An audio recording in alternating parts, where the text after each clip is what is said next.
Hi, we are Tiziano and Morten, and we worked on project 2125 of Praise Summer of HPC, scaling HMC on large multi-CPU and/or multi-GPGPUs architectures. The purpose of this project was to implement, scale, and analyze an efficient Hamiltonian Monte Carlo. The technologies used are HPC resources, the statistical framework STAN, C++ programming, and parallelism. Okay, that was a lot to think about. Let's break these into parts. First, I'll introduce Markov chain Monte Carlo methods and present HMC. Then Morten will dive into some results, simulations and parallelism. Let's begin. Markov chain Monte Carlo simulations are used for sampling from probability distributions. They create Markov chains that wander through the parameter space.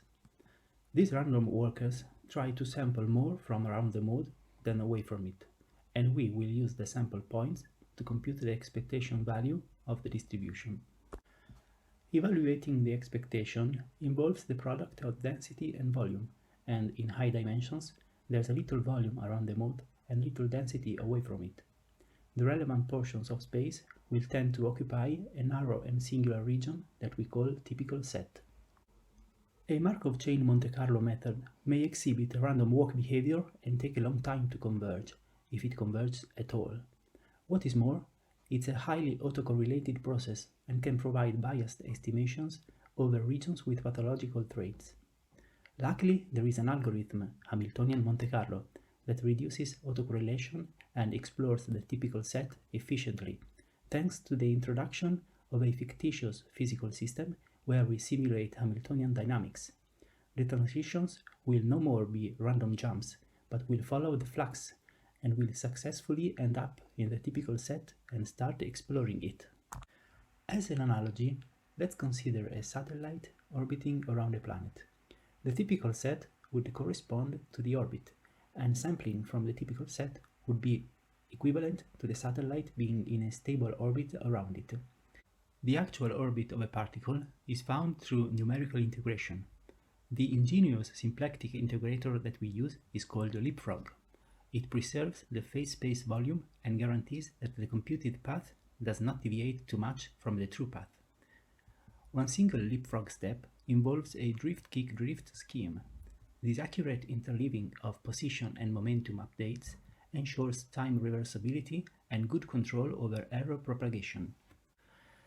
And here we have the algorithm. What we do is integrate following the Hamiltonian flux and obtaining a new proposed position. The proposals with a decreased total energy are automatically accepted, while the rest of them are exponentially more likely to be rejected. In more sophisticated versions, the number of steps and the time step can be automatically tuned.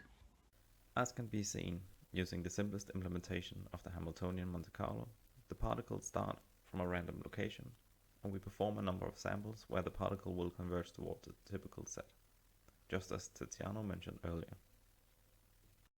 It does this with a certain probability density. Here the particle is indicated as the red circle.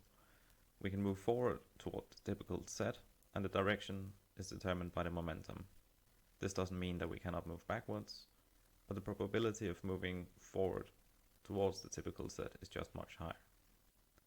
And what we see here is a simulation for a single particle running for 2000 samples, and we get the distribution shown by the particle's path.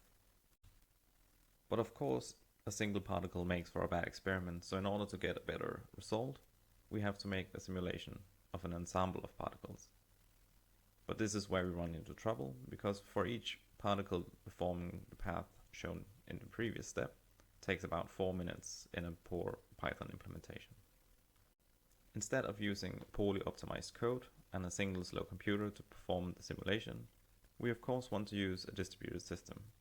This is where a Messagepassing interface comes in handy, and we can assign each node its own part of the ensemble and further spread out the simulation steps on multiple threads using OpenMP. In a coin toss example for an ensemble running 4000 samples, we achieve for a single node a simulation time of 170 milliseconds instead. Stan has shown that it is an efficient probabilistic inference framework that can be widely used in data science and physics, and we have seen that it can be made even more performant with parallelism. We hope that we have sparked your interest with our HPC application and statistics, and be sure to visit the STAN website. Thank you for your time.